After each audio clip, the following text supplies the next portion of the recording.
Buenos días, hermanos. ¿Cómo están? ¿Dónde están mis lentes?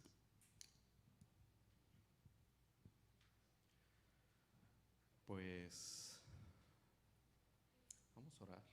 Sé que acabamos de orar, pero quiero orar.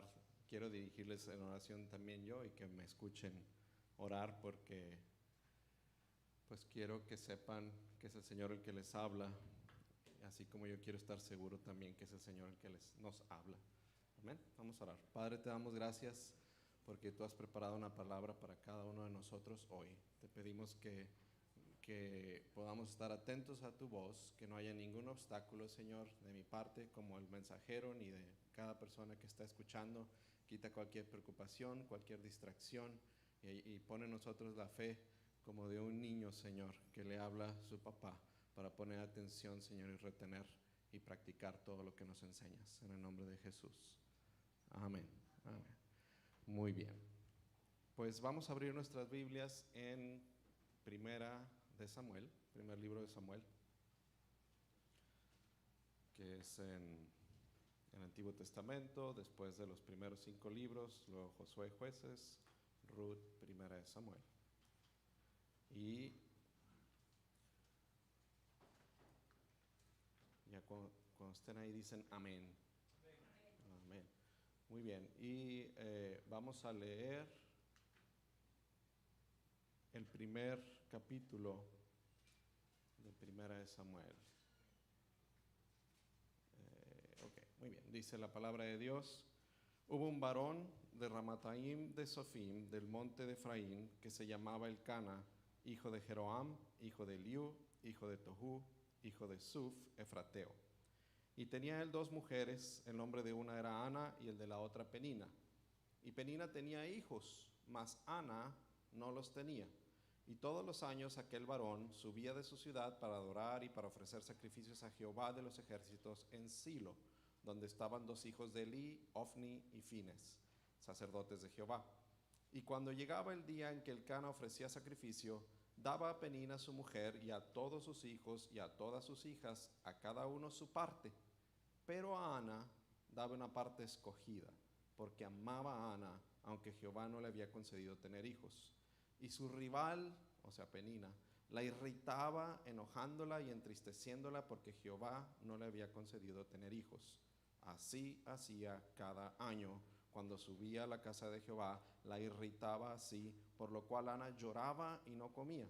Y Elcana, su marido, le dijo: Ana, ¿por qué lloras? ¿Por qué no comes? ¿Y por qué está afligido tu corazón? ¿No te soy yo mejor que 10 hijos? Y se levantó Ana después que hubo comido y bebido en Silo, y mientras el sacerdote Elí estaba sentado en una silla junto a un pilar del templo de Jehová, ella con amargura de alma oró a Jehová y lloró abundantemente. E hizo voto diciendo: Jehová de los ejércitos, si te dignares mirar a la aflicción de tu sierva, y te acordares de mí, y no te olvidares de tu sierva, sino que dieres a tu sierva un hijo varón, yo lo dedicaré a Jehová todos los días de su vida, y no pasará navaja sobre su cabeza. Mientras ella oraba largamente delante de Jehová, Elí estaba observando la boca de ella, Elí el sacerdote. Pero Ana hablaba en su corazón, y solamente se movían sus labios, su voz no se oía, y Elí la tuvo por ebria. Entonces le dijo Elí: ¿hasta cuándo estarás ebria? Digiere tu vino. Y Ana le respondió diciendo: no, señor mío, yo soy una mujer atribulada de espíritu, no he bebido ni vino ni sidra, sino que he derramado mi alma delante de Jehová. No tengas a tu sierva por una mujer impía, porque por la magnitud de mis congojas y de mi aflicción he hablado hasta ahora. Elí respondió diciendo: ve en paz, y el Señor, Dios de Israel, te otorgue la petición que has hecho. Y ella dijo: halle tu sierva gracia delante de tus ojos. Y se fue la mujer por su camino, y comió, y no estuvo más triste. Y levantándose de mañana, adoraron delante de Jehová, y volvieron y fueron a su casa en Ramá. Y Elcana se llegó a su mujer, y Jehová se acordó de ella. Aconteció que al cumplirse el tiempo, después de haber concebido, Ana dio a luz a un hijo, y le puso por nombre Samuel, diciendo: por cuanto lo pedía Jehová. Después subió el varón Elcana con toda su familia para ofrecer a Jehová el sacrificio acostumbrado y su voto. Pero Ana no subió, sino dijo a su marido: yo no subiré hasta que el niño sea destetado, para que lo lleve y sea presentado delante de Jehová y se quede allá para siempre. Y Elcana, su marido, le respondió: haz lo que bien te parezca, quédate hasta que lo destetes, solamente que cumpla Jehová su palabra. Y se quedó la mujer y crió a su hijo hasta que lo destetó. Después que lo hubo destetado, lo llevó consigo con 3 becerros, una efa de harina y una vasija de vino, y lo trajo a la casa de Jehová en Silo, y el niño era pequeño. Y matando el becerro, trajeron el niño a Elí, y ella dijo: oh Señor mío, vive tu alma, Señor mío, que yo soy aquella mujer que estuvo aquí junto a ti orando a Jehová. Por este niño oraba, y Jehová me dio lo que le pedí. Yo pues lo dedico también a Jehová todos los días que viva, será de Jehová. Y ahí adoró a Jehová. Y adoró ahí a Jehová. ¿Amén? Muy bien, pues es uno de los pasajes más emocionantes de la palabra. Para mí, a mi gusto, me gusta mucho cuando podemos identificarnos con una situación, con una crisis, problemas familiares, falta de comprensión entre los esposos y esposas, y la palabra de Dios lo muestra y podemos sentirnos comprendidos, podemos identificarnos, podemos ver cómo Dios sigue obrando el día de hoy. Y una de las cosas que debemos tener en cuenta también es que aunque la decisión de entregarle nuestra vida al Señor, aunque la salvación es personal, cada uno de nosotros tenemos que tomar esa decisión. Adultos, jóvenes y niños, cuando llegan a la edad en que pueden tomar esa decisión, aunque es individual, el plan y propósito de Dios para nosotros es corporativo. ¿Qué quiere decir?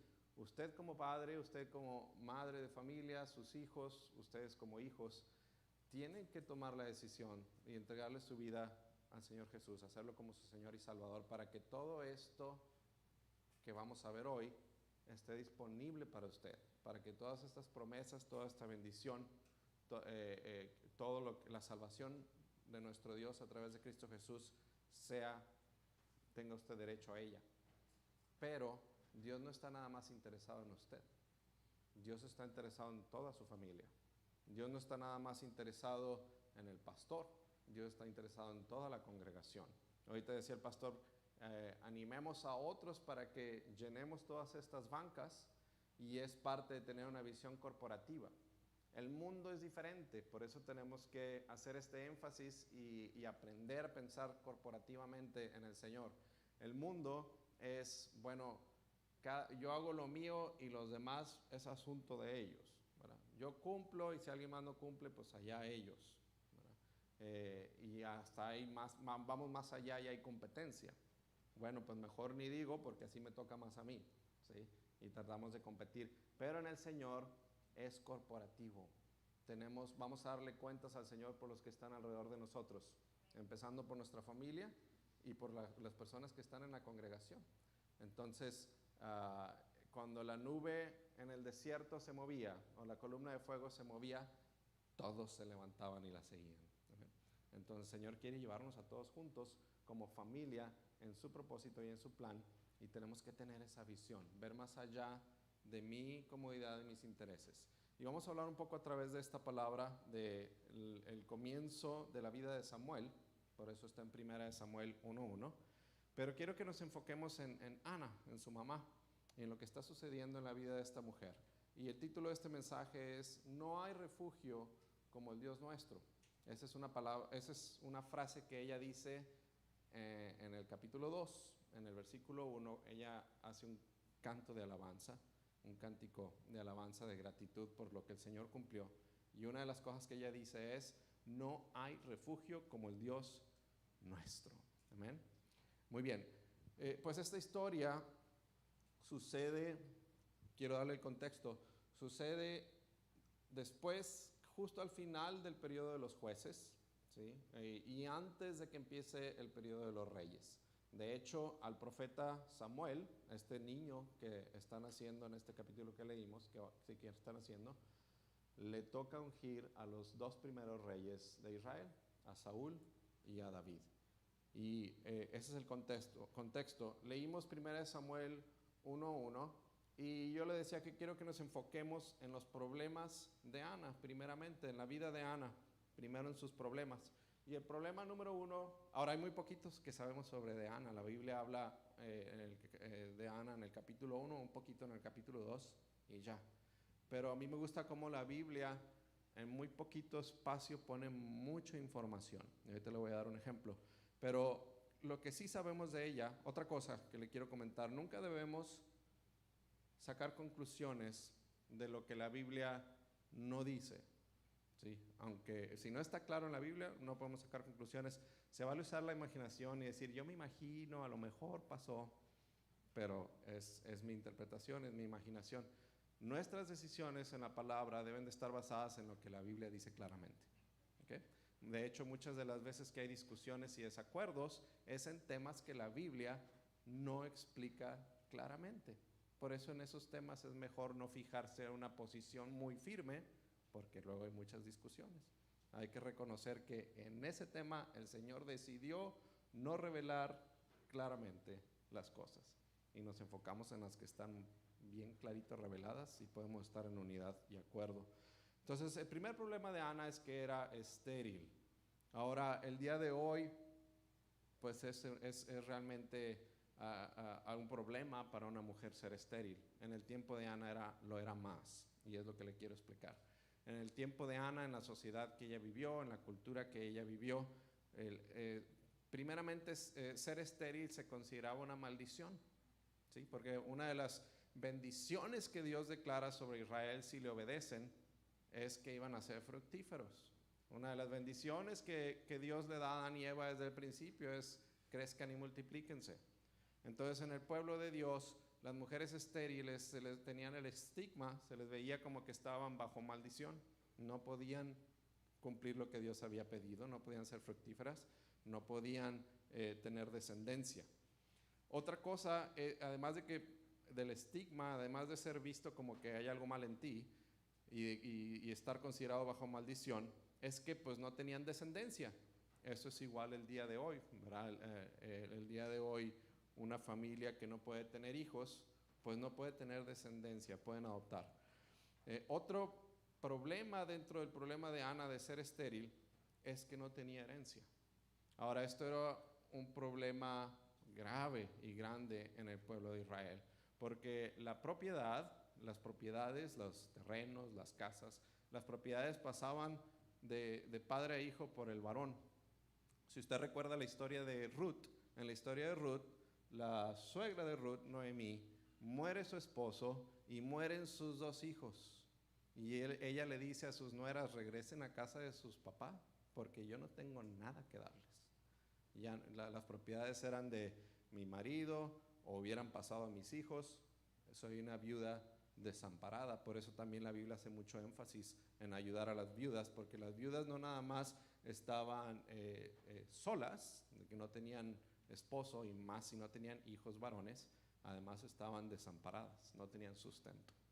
Entonces, esto quiere decir que si no hubiera cambiado, si no hubiera Dios intervenido y no hubieran cambiado las cosas para Ana, un día iba a morir Elcana, su esposo, y ella iba a quedar sin hijos, y la que estaba como su rival, pues no le iba a ofrecer ayuda tampoco, iba a estar a expensas de ella, que de por sí en vida del Cana, viviendo el Cana, Penina la irritaba y la hacía molestar.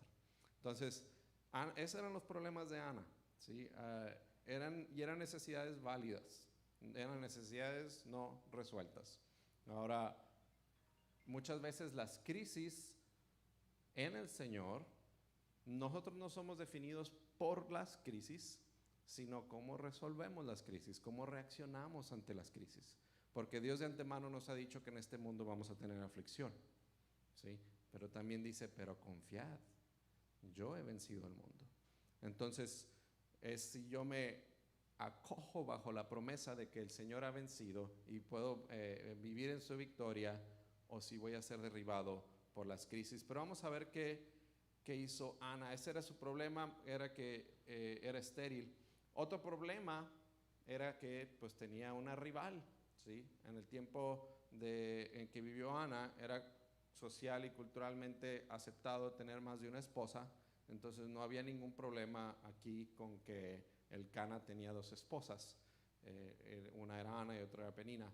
El problema era para Ana porque ella no podía tener hijos y Penina sí podía tener hijos. Y encima de eso, Penina usaba eso para molestarla. ¿Okay? Ahora, yo veo que dice la Biblia, leímos en el versículo 6, que la irritaba y vemos cómo reaccionaba Ana. Dice, la hacía sentirse enojada y triste. ¿Por qué? Porque Penina le estaba recordando su condición. Y yo no sé si el Cana tenía algo que ver en eso. Sí, esta es la parte de mi imaginación. ¿Qué dice la Biblia? La Biblia dice que una vez al año iban a la ciudad de Silo y ahí presentaban sacrificios en el templo. Y dice la Biblia que en ese tiempo, no dice si todo el año, pero dice, así hacía cada año. Cada año le irritaba.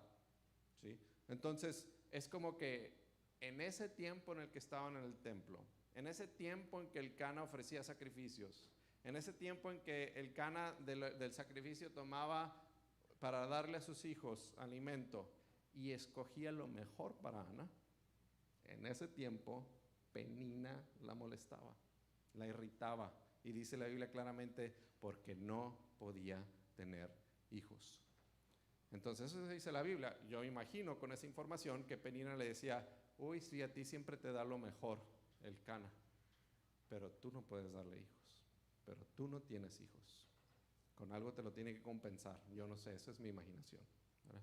Pero lo que sí dice la Biblia es que la irritaba, y lo que sí dice la Biblia es que Ana se enojaba y se entristecía. Algo que yo quiero decir aquí es que nuestra lucha, dice la palabra de Dios, no es contra sangre ni carne, no es contra carne ni sangre, sino contra el enemigo, contra el diablo, contra huestes de maldad, contra lo espiritual. Y eso es importante aquí porque nosotros tendemos a enojarnos con las personas, tendemos a poner como culpables. En el caso familiar, pues Ana podría decir, esto es culpa de Penina, o esto es culpa del Cana por la manera en la que él se desenvuelve alrededor de nosotras, o esto es culpa de Dios, y esto es culpa.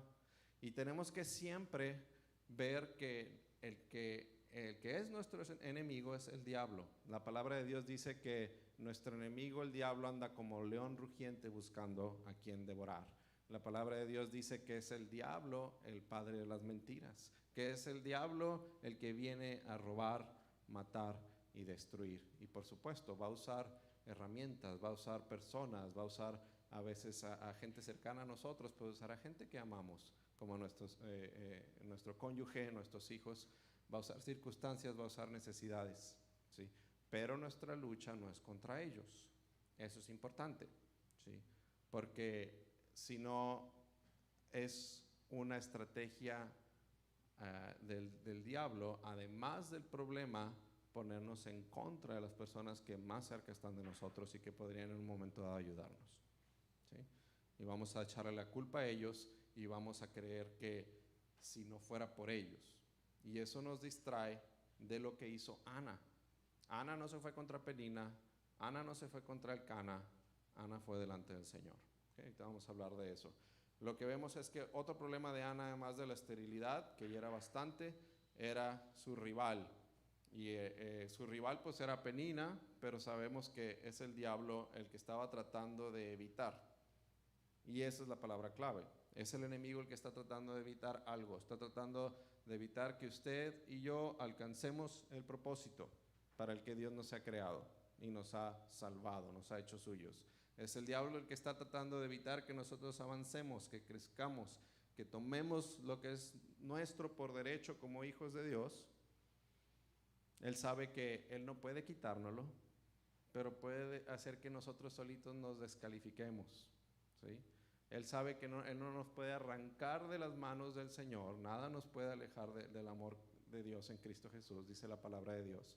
Pero puede poner cosas en mi corazón para que yo solito camine fuera de mi relación con Dios, para que yo solito decida ver más los problemas, luchar con la gente, permitir que haya amargura, rencor en mi corazón, cosas que me descalifican de mi relación con Dios.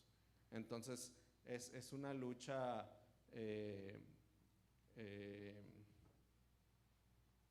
sutil, hay otra palabra, pero es más como que sneaky, ¿verdad? Lo que hace el diablo es con astucia, mete engaño, trata de meter engaño en los hijos, en las hijas de luz, en los hijos de Dios, para que nosotros tomemos malas decisiones, para que nosotros pongamos la atención en el lugar equivocado. Eso estaba haciendo con Ana, ¿sí?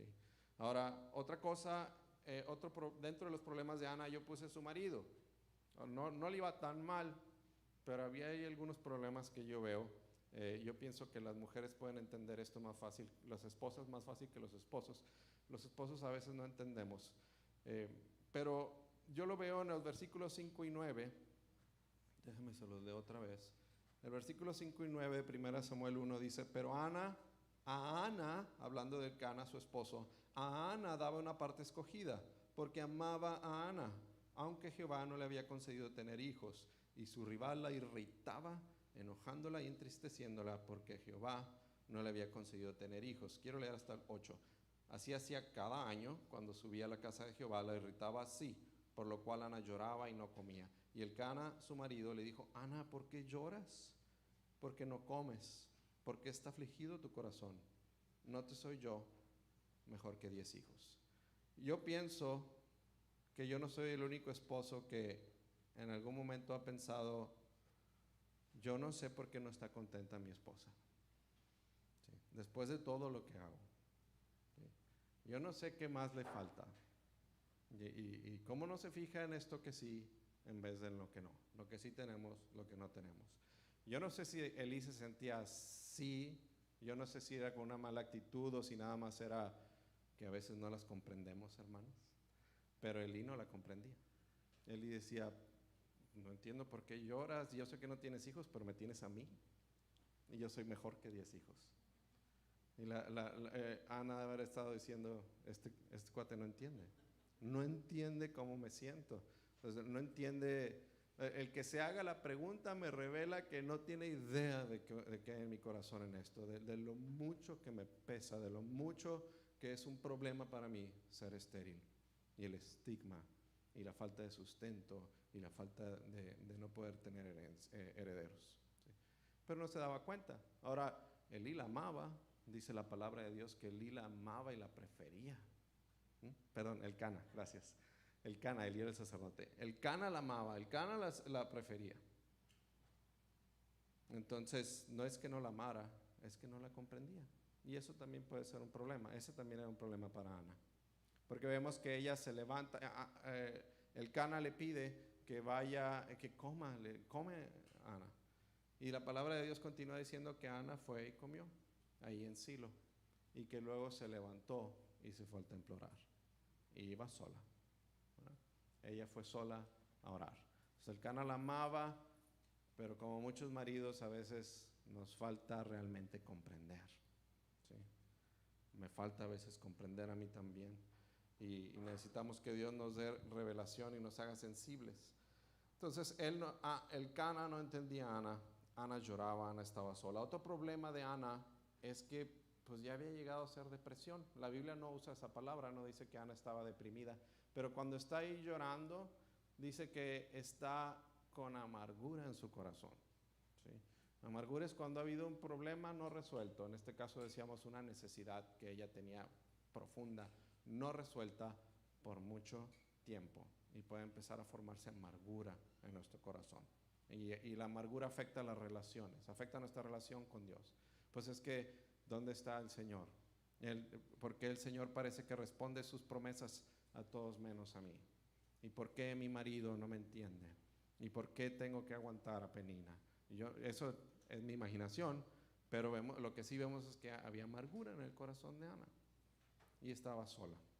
En ese momento, en esa crisis, en ese dolor, estaba sola delante del Señor. Ahora, en cuanto a que su marido no la apoyaba, ella sabía que Dios es nuestro amparo y fortaleza, dice la palabra de Dios, porque ella no se quedó ahí sola, no se fue a otro lado a llorar, fue delante del Señor. Y en cuanto a su depresión, pues sabemos que Dios quiere darnos libertad. Dios no quiere que vivamos en amargura. Dios no quiere que haya una necesidad fuerte en nuestro corazón que sea desatendida para siempre. Cuando estoy en necesidad, cuando hay un anhelo, un deseo en mi corazón, yo voy delante del Señor y yo sé que va a suceder una de dos. Que el Señor puso esa necesidad en mi corazón para satisfacerla porque Él es mi Padre y me ama, o que el Señor me va a quitar esa necesidad porque Él es fiel. Lo que yo sé es que Dios no quiere que yo viva con esa necesidad. La necesidad me hace débil, me hace vulnerable, me afecta en mis relaciones con los demás. Y Dios ha prometido satisfacer todas mis necesidades. Entonces puedo ir confiadamente. Así Ana va delante del Señor con esa tranquilidad, pero claro que está enojada, claro que está triste, claro que está, dice, con amargura en su corazón. Yo lo digo, con una depresión. Otra cosa que yo noto en este relato es que aunque no era constante, era crónico. ¿Qué le quiero decir? A lo mejor todo el año en Ramá no se la pasaba tan mal Ana como se la pasaba cuando iban a Silo. A lo mejor había días en los que parece que ya superé este problema, tengo un mes que no me he sentido mal, hay otras cosas buenas que suceden en mi vida, pues a fin de cuentas soy hija de Dios, hijo de Dios, y veo su bondad, y luego llega otra vez el momento. Y eso que es crónico el problema, a veces produce más amargura, causa más depresión. Porque sentimos que ya salimos adelante, ya vimos la luz, ya eso ya quedó resuelto, y vuelve a presentarse, y es otra vez el mismo sentimiento, y la misma angustia, y la misma ansiedad, la misma desesperación.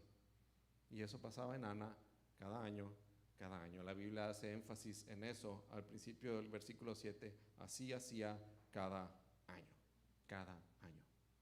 Entonces yo creo que ese fue el año la gota que derramó el vaso, que Ana se va sola al templo y dice que estaba llorando abundantemente con amargura en su corazón.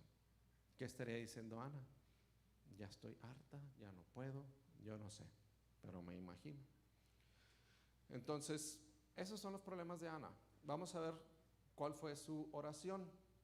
Vimos en el versículo 10, se lo voy a leer otra vez, el 10 y 11. Bueno, desde el 9 para que vean el contexto. Se levantó Ana después que hubo comido y bebido en Silo, porque le había pedido el Cana. Y mientras el sacerdote Elí estaba sentado en una silla junto al pilar del templo de Jehová, ella con amargura de alma oró a Jehová y lloró abundantemente. E hizo voto diciendo: Jehová de los ejércitos, si te dignares mirar la aflicción de tu sierva y te acordares de mí y no te olvidares de tu sierva, sino que dieres a tu sierva un hijo varón, yo le dedicaré a Jehová todos los días de su vida, y no pasará navaja sobre su cabeza. Ana oró. Sí, y en la decisión de Ana de ir delante del Señor y buscar de Él amparo y fortaleza, vemos que ella sabía en quién estaba su confianza. Nos explica por qué ella no estaba haciendo guerra con Penina, no estaba haciendo guerra con el Cana, porque no estaba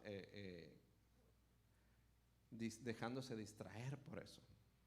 El enemigo quiere que nos distraigamos con las circunstancias, que nos distraigamos con las personas, que digamos, es que es mi esposa, es que es mi esposo, es que si mis hijos, es que si la iglesia, es que si el pastor, es que si, y llene la rayita, mi jefe, mis empleados, si ellos hicieran su parte, si ellos me comprendieran, si ellos apoyaran. Y el diablo quiere distraernos con eso para que no vayamos a donde sí está la solución. Entonces Ana no se dejó distraer con eso. ¿Le afectaba? Claro, dice que se enojaba y se entristecía y que había amargura en su corazón, pero ella fue delante del Señor. Amén. Ella fue delante del Señor, ella iba a buscar la solución delante de Dios. Y luego vemos que Ana hizo un pacto, ¿sí? Y ahorita nos comentaba el pastor, y yo quiero hacer énfasis, era una de las cosas que quería hacer énfasis. Decía el pastor que la palabra que usó fue, ¿cómo era? Intercambio. Que Dios no intercambia, no podemos intercambiar con Dios. No podemos decirle: mira, Señor, si tú haces esto, yo hago el otro, ¿sí? Si me gano la lotería, no te voy a dar el diezmo, te voy a dar el 20%, Señor, para que veas qué generoso soy. O si tú haces esto, yo hago el otro, ¿sí? No hay un intercambio. Sí espera Dios que hagamos cosas. Sí espera Dios que haya cambios en nuestro corazón antes de podernos dar una responsabilidad mayor, ¿sí? y sí tengo que hacer esas cosas para ver su respuesta. Entonces sí pareciera un intercambio, pero es que no es una negociación. No es que yo pueda doblarle la mano al Señor para hacer lo que yo quiero, sino que Él va a hacer lo que Él quiere, y para que suceda, yo tengo que alinearme a Él. Entonces, si alguien dice, Señor, perdóname, he estado fallando en esta área, no he estado diezmando, ofrendando, no he manejado bien mis finanzas, lo quiero alinear a tu voluntad, voy a hacer estas cosas, ahora tú bendíceme, no va a ser como que Dios le está dando un premio porque ahora sí ya decidió hacer lo que tenía que hacer yo, digamos que soy yo, ¿sí? Sino es que ese es un principio que Dios estableció desde el principio, ¿sí? Que nosotros le demos a Él lo primero y lo mejor, y entonces Él nos bendice. Entonces yo no estoy ofreciéndole nada al Señor más que obedecerle en algo que Él ya había establecido, y por lo tanto soy merecedor de la promesa que Él ya había hecho. ¿Me entiende? Entonces yo no puedo negociar o intercambiar con el Señor, porque no hay nada que yo tenga que Él necesite, no hay nada que yo tenga que ya no le pertenezca a Él. Todo es de Él. ¿Sí me entiende? Porque a veces también ahí hay una distracción, y también ahí es una fuente de amargura. Decimos, Señor, si yo hago esto, tú haces aquello, y voy y lo hago y no veo la respuesta, y el enemigo siembra amargura en mi corazón. Dios no me contesta. Dios no me contesta. Dios no salvó mi matrimonio. Dios no ayudó a mi hijo. Dios no me dio un buen trabajo. Dios no. Y todas esas acusaciones, además de ser falsas, son sembradas por el enemigo en nuestro corazón en base a supuestos equivocados. Nosotros tomamos un supuesto equivocado de que Dios tiene que hacer lo que yo espero que Él haga. Y es como si al orar al Padre Nuestro dijéramos, hágase mi voluntad en el cielo como en la tierra. Y no es así. Es hágase tu voluntad aquí en la tierra como se hace en el cielo. Es su voluntad, y eso está muy bien. Su voluntad es mejor que la mía. Yo no pudiera ni en creatividad ni en capacidad hacer todas las cosas que Dios tiene preparadas para mí. Él las puede hacer.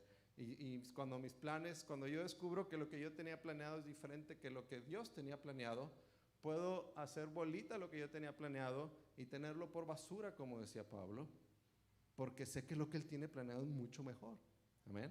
Pero tengo que tener esa convicción, y tengo que acercarme a Él como Ana y decirle, voy a hacer estas cosas, Señor, si tú tienes misericordia, si te dignares acordarte de mí, yo voy a hacer esto. Pero ella no está tratando de hacer una transacción y negociar con el Señor, sino está diciendo, ya llegué al punto, antes, hasta ayer no, pero hoy llegué al punto, Señor, en el que ahora sí voy a hacer lo que tú me has pedido, ahora sí voy a hacer tu voluntad, y estoy listo para recibir tu voluntad para mi vida. ¿Sí? A lo mejor un día antes, si ella hubiera tenido un hijo, por fin hubiera concebido a un hijo, ella no estaba dispuesta a entregárselo al Señor. Ella no estaba dispuesta. Y Dios estaba buscando una madre para Samuel, que iba a ser un hombre sumamente importante en la palabra y en ese tiempo de la vida de Israel. Pero tenía que ser una mujer con cierto corazón.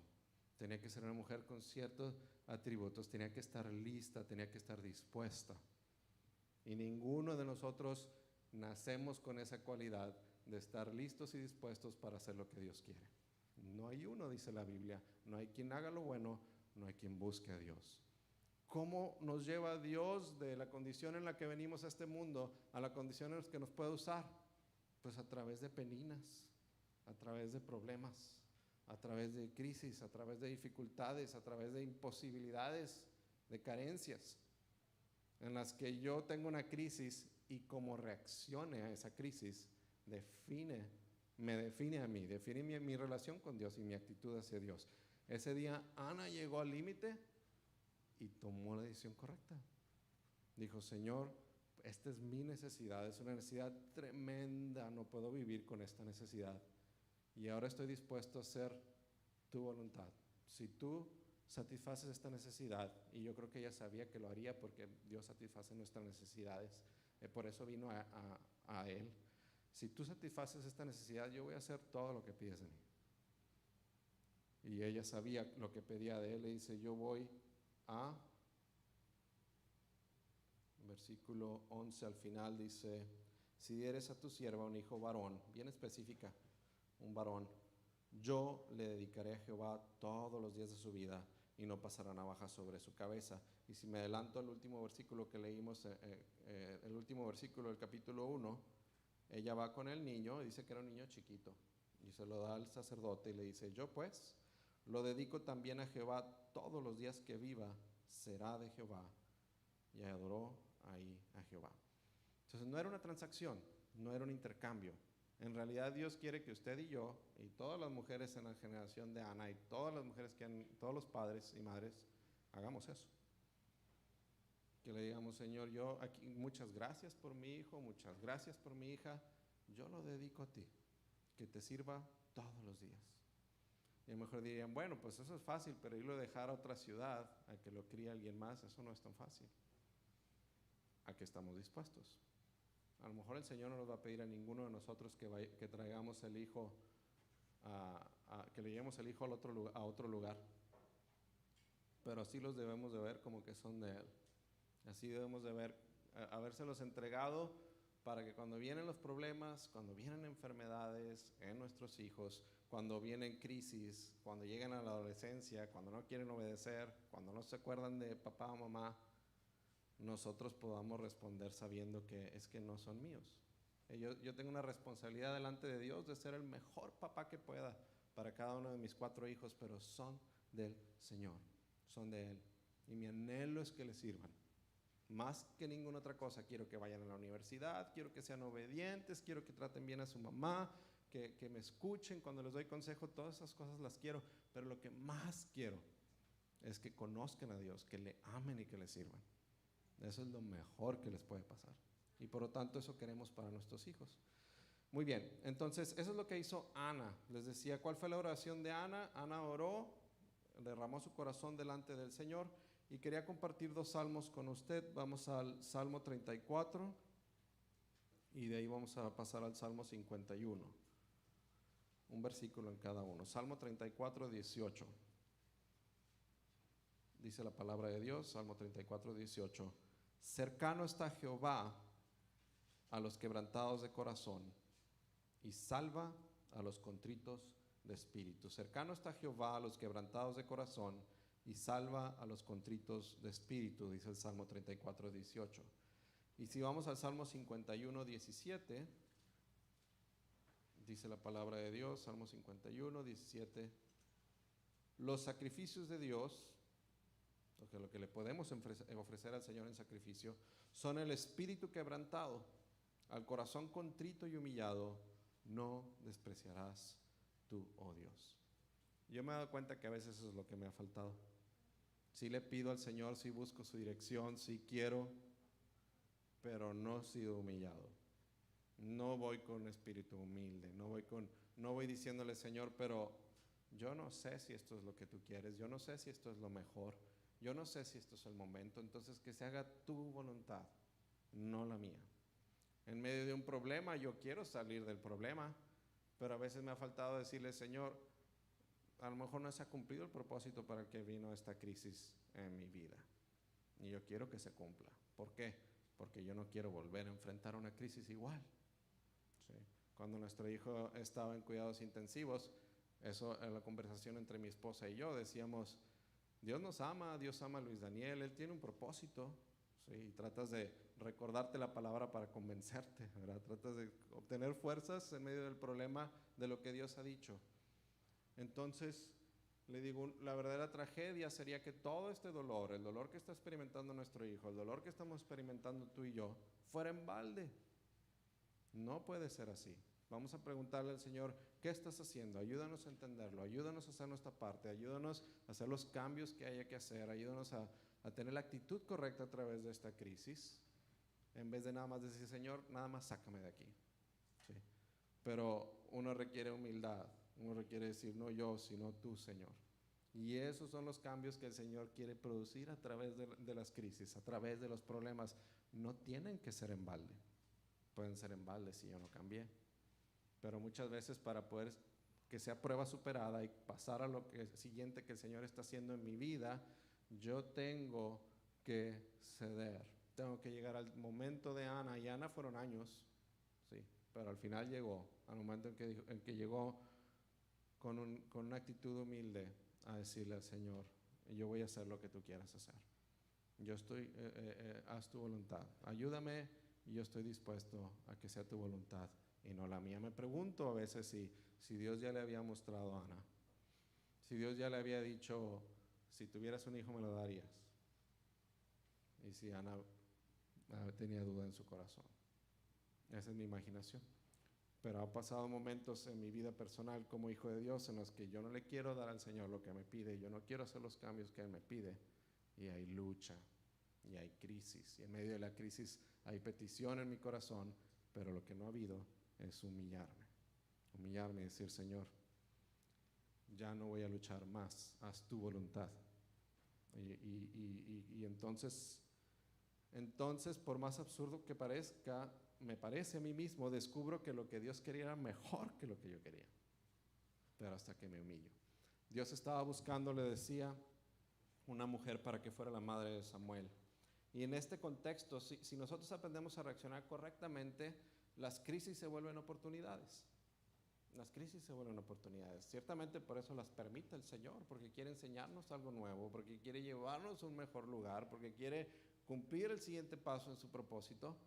Si las aprovechamos como tales, son oportunidades.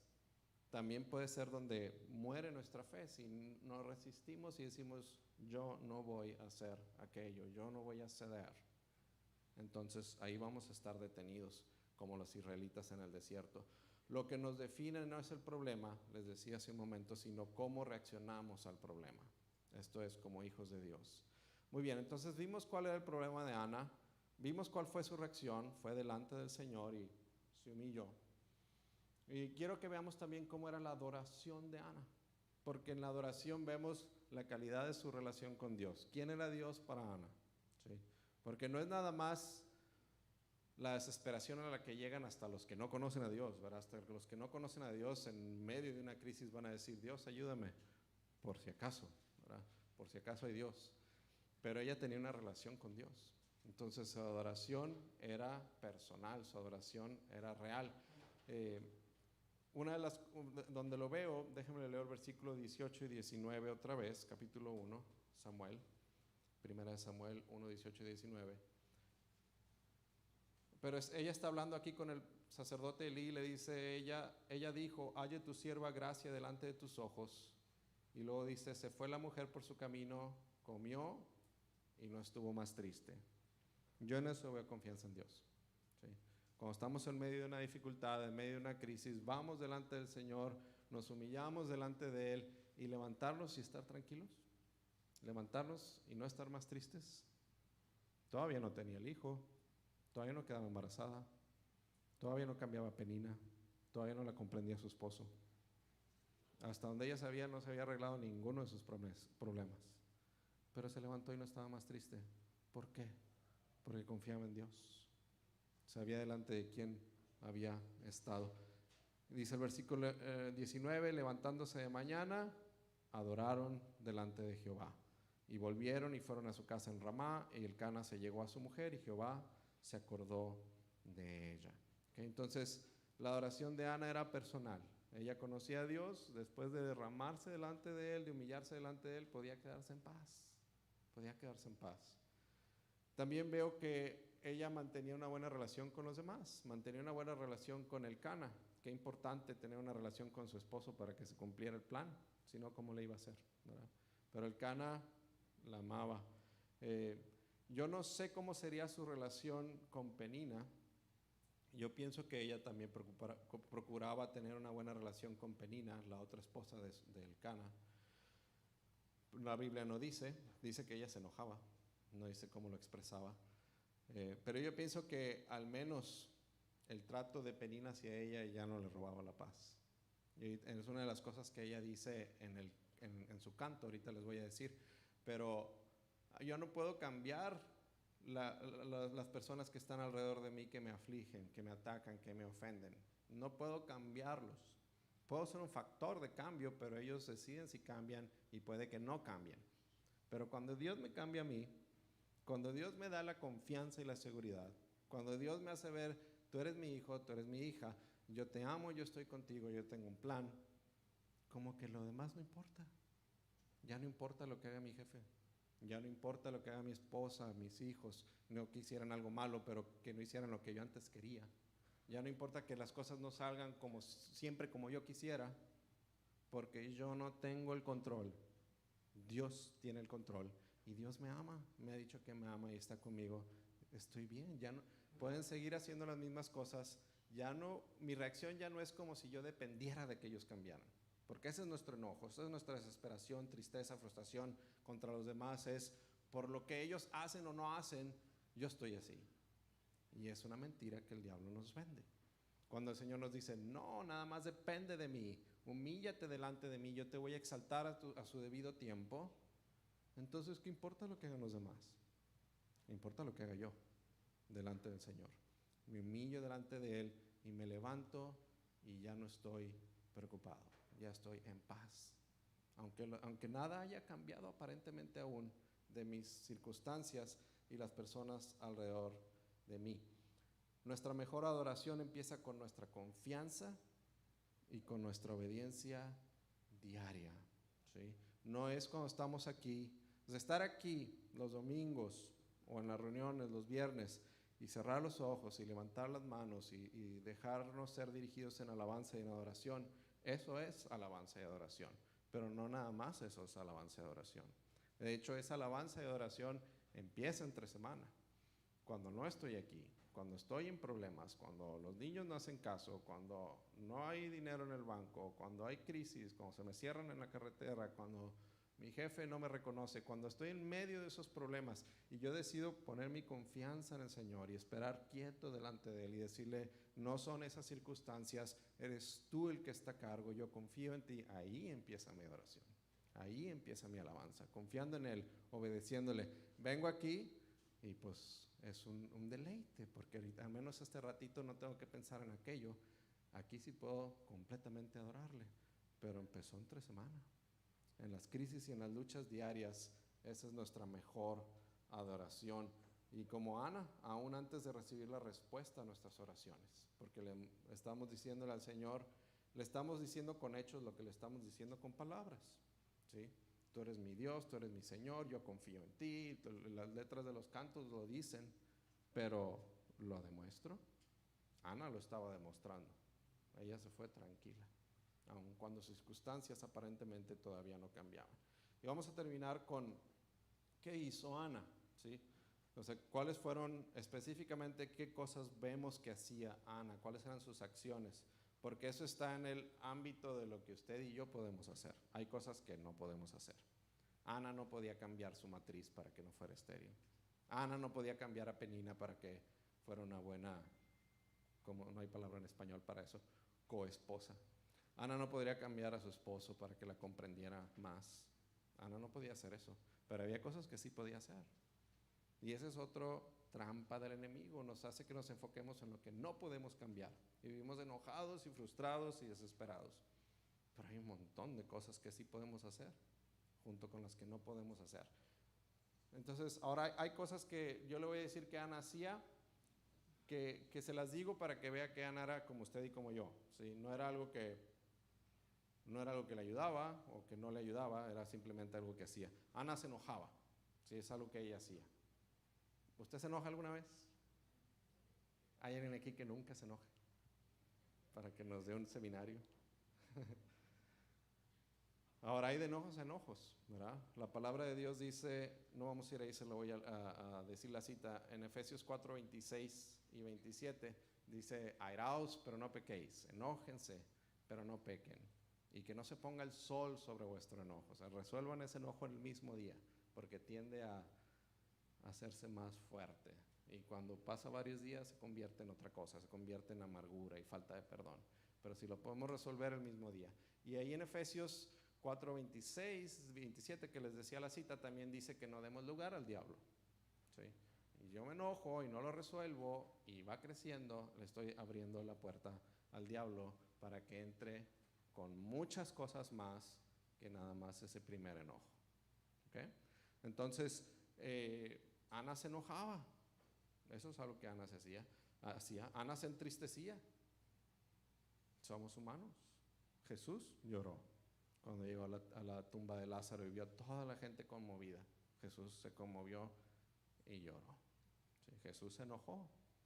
Llegó y primero hizo un látigo, ¿sí? Así como se dice, metódicamente. Hizo el látigo y luego tumbó las mesas, volcó las mesas. Pero no pecó. También dice la Biblia que él fue sin pecado. Entonces, nos enojamos, nos entristecemos, nos enojamos porque nos frustramos, porque las cosas no salen como quisiéramos, porque hay cosas que necesitamos y no encontramos la manera de satisfacer esa necesidad, y a veces son necesidades legítimas, y estamos tristes, y luego estamos tristes y enojados ahora con nosotros mismos, es que no tengo fe, y nos hacemos un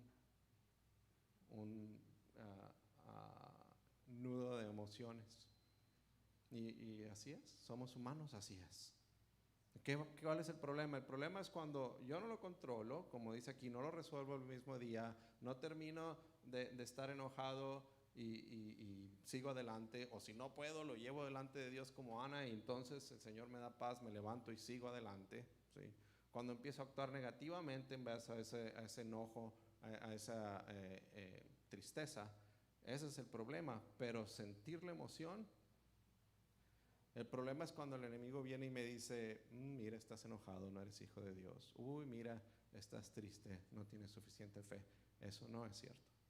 Eso no es cierto. Eso es, yo soy humano y estoy triste y me duele.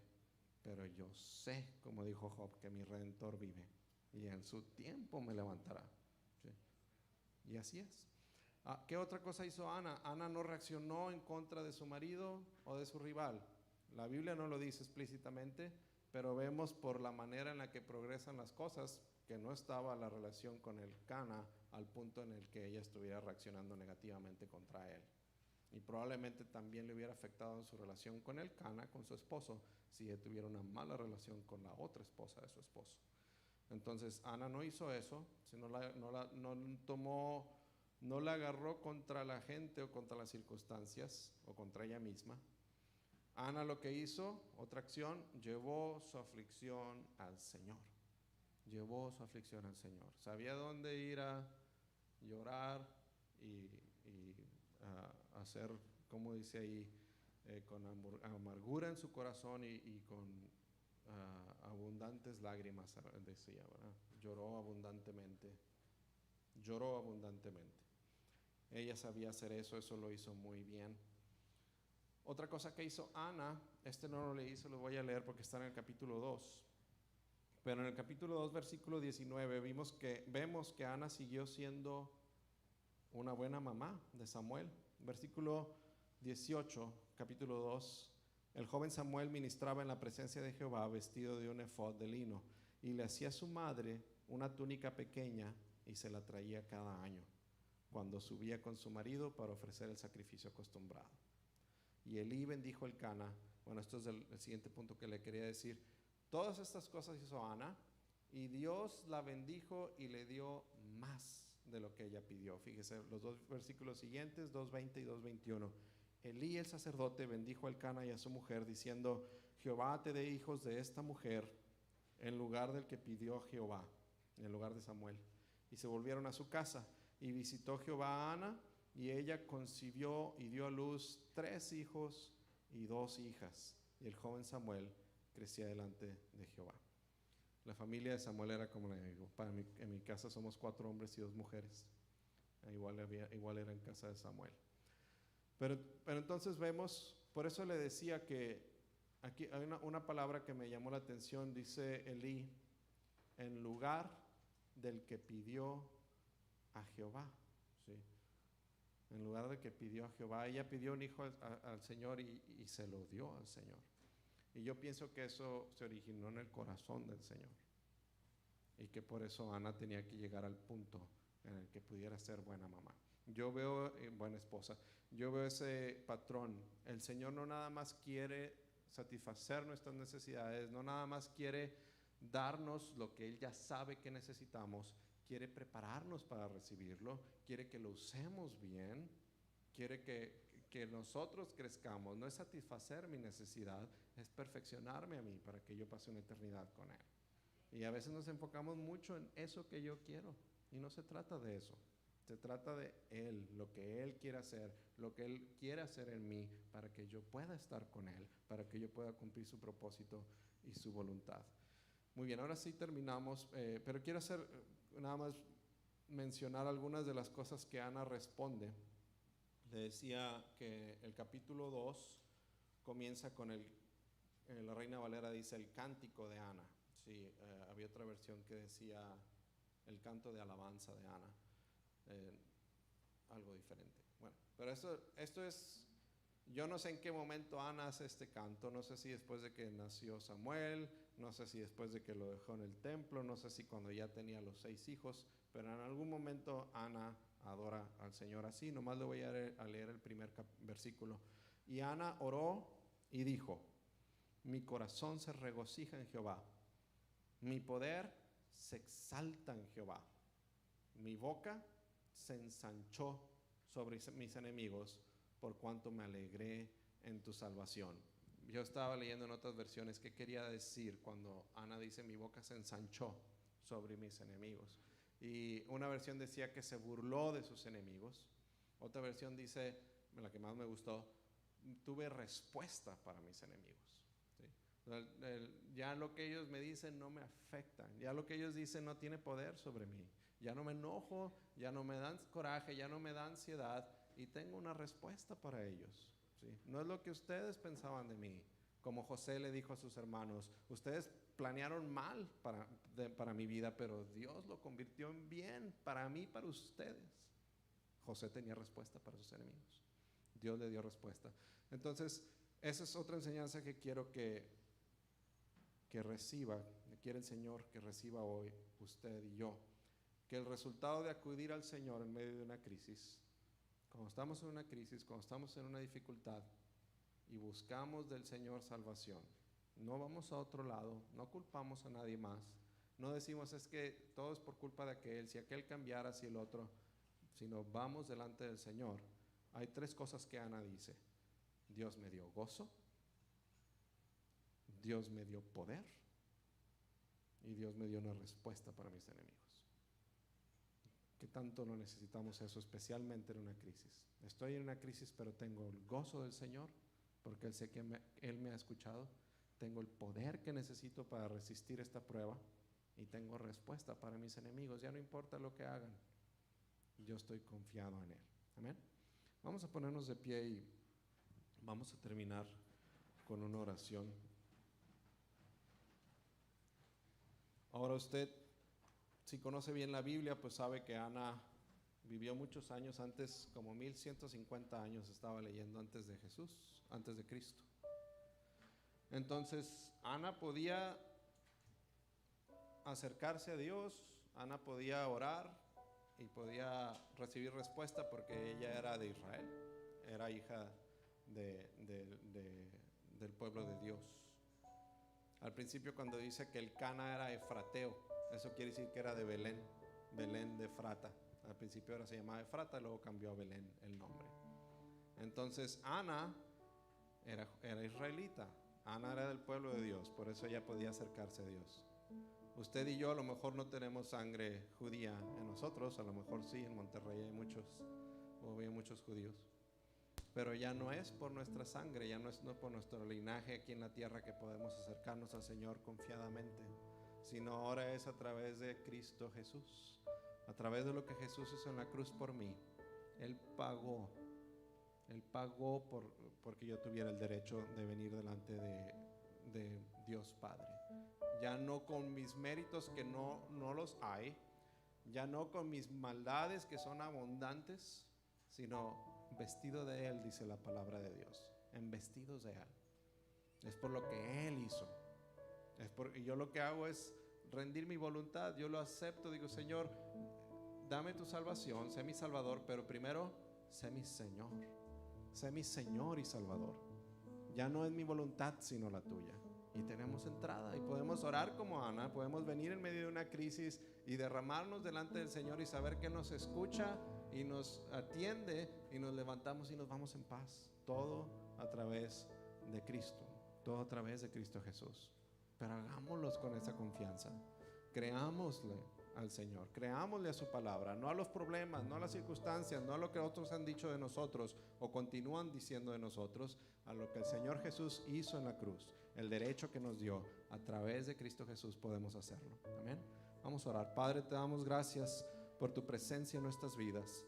Gracias, Señor, por lo que has hecho hasta hoy en cada uno de nosotros. Gracias, Señor, por lo que tú quieres hacer en nuestras vidas. Tú has prometido, Señor, no dejarnos igual, porque estamos persuadidos de esto, que la obra que tú comenzaste en cada uno de nosotros la perfeccionarás hasta el día de Jesucristo. Y con eso podemos vivir confiados y seguros. Señor, si solamente eso hubieras hecho por nosotros, acercarnos al Padre a través de Cristo Jesús, y nada más tuviéramos, ya estamos llenos, ya estamos completos, ya tenemos suficiente y vamos a pasar una eternidad delante de ti. Que el enemigo no pueda distraernos, Señor, con lo que este mundo ofrece, que no pueda distraernos con cosas que son exclusivamente de nuestra vida temporal aquí en la tierra, sino, como dice tu palabra, que podamos tener la vista en las cosas de arriba, donde estás tú, Señor Jesús, sentado a la diestra del Padre. Que podamos invertir en tu reino y poner primeramente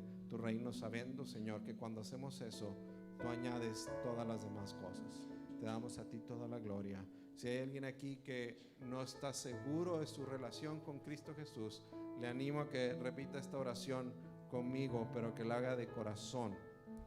Señor Jesús, sé que soy un pecador, sé que mi tendencia no es hacer tu voluntad, y yo hoy vengo delante de ti y te entrego mi vida.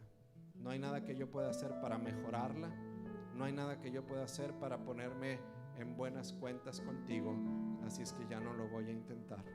Ahora vengo delante de ti y te pido que tú seas mi Señor y mi Salvador. Si tú me cambias, yo te entrego mi vida y yo quiero hacer ahora tu voluntad, en el nombre de Jesús. Y cuando hacemos esa oración podemos estar seguros que Él escucha, porque oramos de acuerdo a su voluntad. En el nombre de Jesús oramos. Amén. Vamos a adorar al Señor.